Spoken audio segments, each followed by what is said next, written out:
Balik ka dito, boss. Hindi ko mga alam. Tinamang ko. Sige. De, kahit balikan na lang, kahit wag na natin tuloy yung ano. Kasi may shooting na lang tayo. Ihatid mo ko na bukas ang graduation niyo. Ay, ihatid mo ko ng gabi. Uy, di ba pwede dito ka na mag-ayos para hatid yun sa San Leonardo? Mas maganda dito ka mag-ayos. O kaya nga, di ko... May taladala ko pa dun. Oo. Kunti-kunti lang ang gamit. Kunti-kunti. E di iwan mo dito iba. Ihatid sa inyo pag ano. Oh. Si Iska.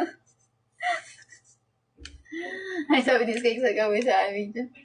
Huwag mo na kasi ko i-video. Kasi ko i-video. Baka mamaya talaga pinili. Hindi, ano yun? Bago yun. Huwag mo na kasi ko i-video. Baka mamaya yun ulit yun. Oo, mamaya yun ulit yun. Dalawa yung binili. Sabi niya, ay bawal. Ay, kang.